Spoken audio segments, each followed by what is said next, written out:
economic and security situation of our country is worsening daily, despite contrary positions and claims by the government of improvement in all spheres of human endeavor. And at the same time, our national challenges are visibly worsening. Our nation and its fortunes are in clear reverse. The indices are clearly indicative of our decline. Thus, Nigeria remains one of the poverty capitals of the world, with over 100 million in extreme poverty and more than 150 million in multi-dimensional poverty. The situation has deteriorated significantly in the past 18 months under the current administration. As a nation, we are falling from being the highest GDP in Africa in 2014 at $574 billion and per capita of about $3,500 to now ranking the fourth with a GDP less than 50% of what we were a decade ago, about 200 billion, with per capita less than a third, about 1,000.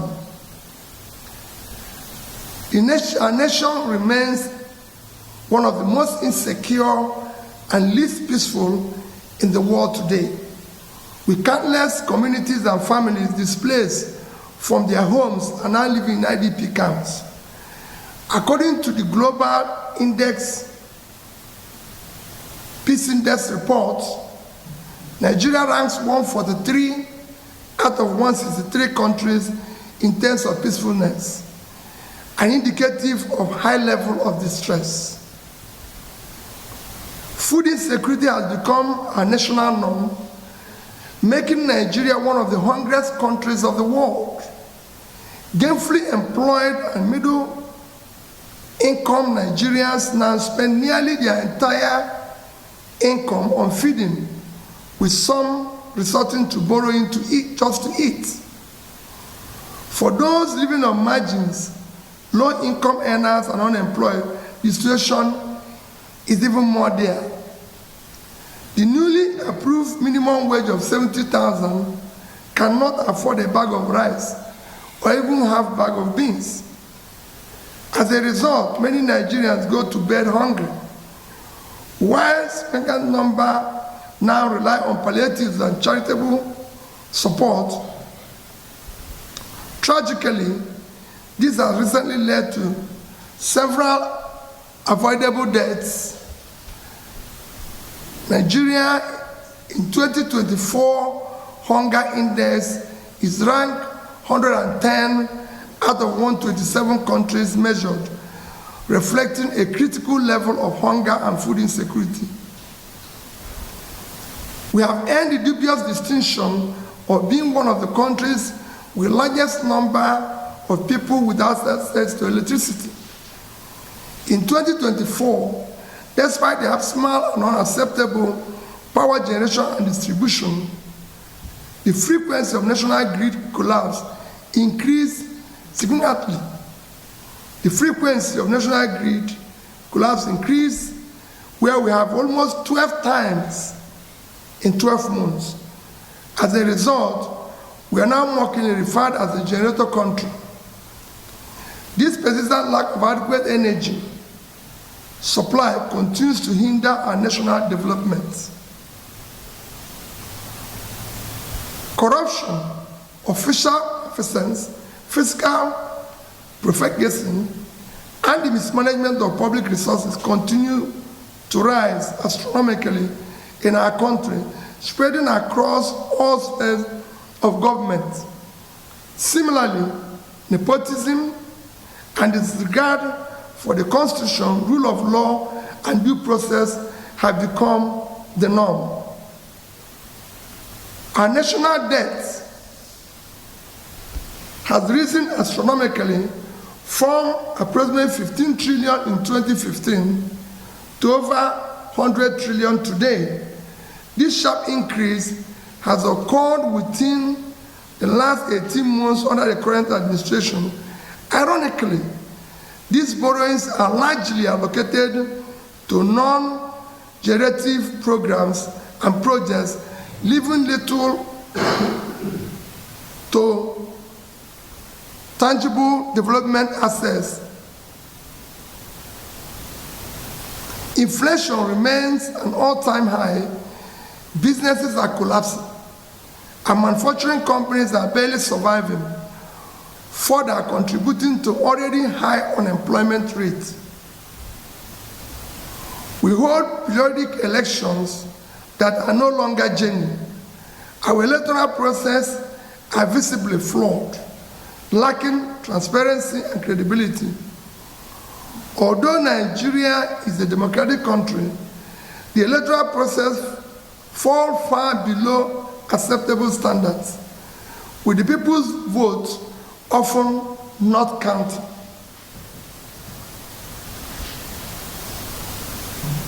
Suggestions on the way forward.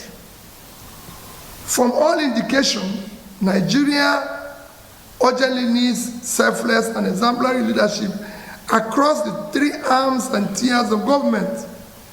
However, this much-needed exemplary leadership must begin from the top. Since the ultimate responsibility lies with the president, I will direct my attention to him. Mr. President, President-day Nigeria aligns closely with Dr. Martin Luther King powerful words. We are now confronted with fierce urgency of now. This is no time for apathy or complacency. This is time for vigorous and positive actions. Because we all love Nigeria and desire its prosperity, I would like to suggest some actions I will have personally approached differently. It is time to confront our national problems boldly, decisively, with a sense of urgency, and I suggest as follows. Commence a visible and verifiable reduction in cost of governance to be able to allocate much needed resources to critical areas of development such as security, health, education, and poverty alleviation. Aggressively and visible attention should be given to combating corruption effectively. While addressing past corrupt practices, we must ensure proper investigations and recoveries are related to missing funds or their sources. The focus should be on eliminating current and future official malfeasance through increased transparency and accountability in public procurement and contract awards, as well as thorough monitoring of execution of projects to ensure that limited resources are efficiently utilized and applied productively. All future borrowings must be tied to regenerative investment and visible productive assets that will benefit the nation. This will ensure both productivity and ability to service and amortize such loans, rather than continue the current practice of accumulating massive debt with no tangible returns, which places undue strain on future development revenues. Mr. President, out of approximately 580 days you have been in office, it is reported that you have spent about 30% or around 180 days on more than 30 publicly recorded trips overseas. My appeal is that you dedicate 20% of 2025, roughly 72 days, to visit each of the 36 states for 2 days each. As a president, such visit will give you opportunity to better understand their economic and security situations across the country.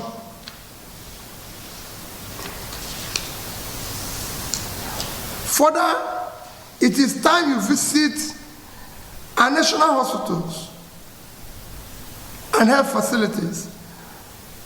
You may consider, for example, that your next medical examination be conducted in one of our national hospitals or regional federal medical centers, such as FMC in Sokoto, Birnin Kebbi, Calabar, Umuahia, Akure, among others. This will allow you to assess the state of healthcare facilities available to Nigerians. It will also help you to understand the condition of our hospitals and clinics, enabling you to make informed decisions on how to upgrade and make them efficient. Endeavor to travel by road to observe the conditions of most highways. You can take short trips, for example, from Calabar in Cross River State to Uyo in Akwa Ibom, a distance of less than 100 kilometers, or from Benin in Edo to Warri in Delta. I recall taking President Obasanjo on a trip from Awka to Onitsha on the federal highway when I was governor of Anambra State. That journey prompted him to immediately approve reconstruction of parts of the road by Anambra State with subsequent reimbursement by the federal government. Such actions are immensely valuable. Make both impromptu and planned visits to our tertiary institutions where our children and future leaders are being trained. This is essential to familiarize yourself with the available infrastructure, facilities, and amenities. These visits will provide valuable insights into whether the resources of the Tertiary Education Trust Fund are being utilized optimally, and what is needed to sustain education is being implemented. I recall President Shagari visiting University of Nigeria, Nsukka, when I was a student there, and telling us, I've seen the facilities myself, and I assure you of my intervention. Institutional facilities improved significantly thereafter. As Commander-in-Chief, visit our military formations and security agencies, especially during their field operations, and provide them with morale-boosting assurances and support for optimal efficiency. Reiterate that they and their families will always be taken care of. Mr. President, many Nigerians are refugees and exiles in their own country. Visit the IDP camps and assure Nigerians that they will soon be returned to their communities, that they are working hard to restore peace and normalcy in different parts of the country. Mr. President, you are no longer governor of Lagos State. You are now the president of Nigeria.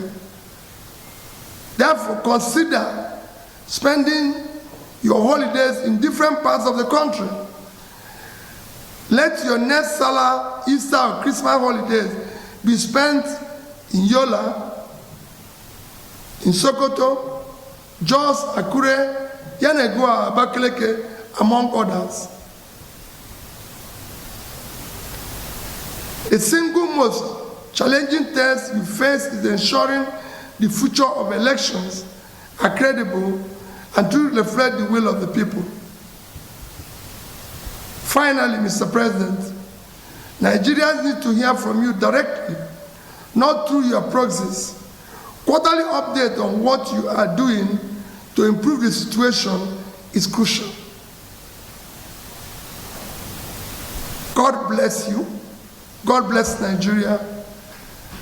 Thank you. Mr. Peter Obi, the only thing I will tell you, and I just thank you. As in, thank you for the constructive critics. As in, for being a constructive opposition. The one who criticize the ruling party and also give them direction. Thank you for being that kind of an opposition. See, all this one, I mean, they talk ever since. And I said it in one of my videos. The president must try as much as possible. In 2024, he traveled so much. As in, he was always flying out of the country to Europe, to other nations. And I said in my last video, he should try as much as possible to make sure that even if he wants to do any travel 2025, if maybe he have 40 travels to do, 35 should be that he will travel around Nigeria. See, the fact remains, you cannot help people from the top. It's just like maybe you that is a helper, you are living in a story building, and the one who is begging for help is on the downstairs, or is on the floor. You must come down from the top. Even your subconscious, you must bring yourself to the level of that person asking for help before you can render the help the person is looking for. So, President, bring yourself down from that, from Aso Rock.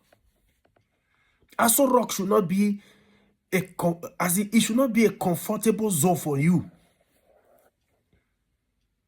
Spend most of your time traveling around the nation, traveling around the 36 states of the nation to know and really to have one-on-one feeling with what the people are going through.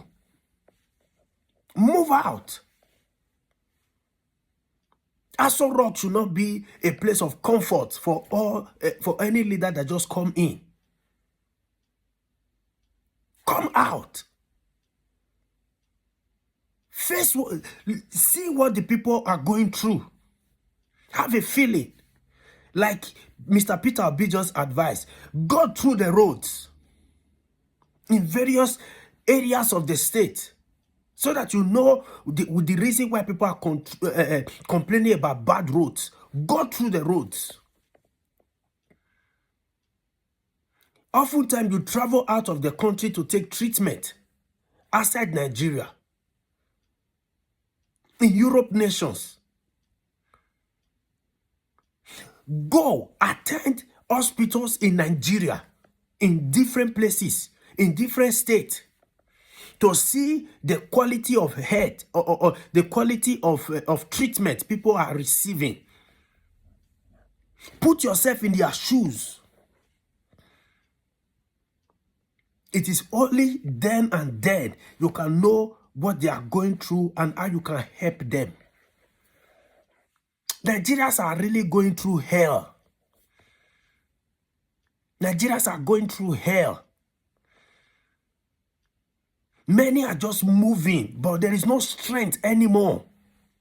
You just see them moving on the street, but they are dying inside.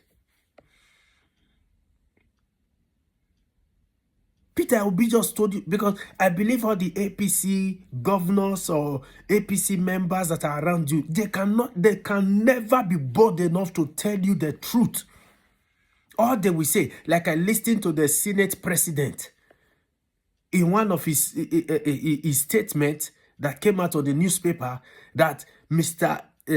President Tinubu told me that he never knew that the economy of Nigeria is bad or worsen like this. Is that a statement of credit? That is a statement of shame. Even before you came into power, you should have a full knowledge, of the economic status of the nation. You should have full knowledge of what the country is going through, so that immediately you enter into office, you can hit the ground running. That the president told me he was not aware of that the economy of Nigeria is bad, is that bad.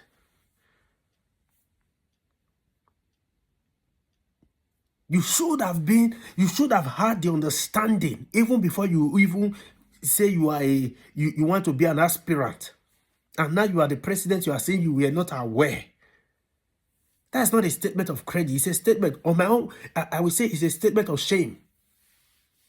Where people just aspire to want to be anything without making inquiries of what it takes. So please, 2025, this is an advice coming from Mr. Peter Obi. Face it. Go through what the people are going through. Go through what just have a one-on-one chat with the people, not with your APC members or the senator friends, or I don't know what to call them. They will never be bold enough to tell you the truth. They will never be bold enough to tell you the truth. And I believe the truth will always come from opposition. And what Peter Obi have just said is just the exact situation of Nigeria. All the ones that are saying the economy is moving, like your vice president said, from now, 2 months from now, we'll begin to see the benefit of the policy of Tinubu. I'm just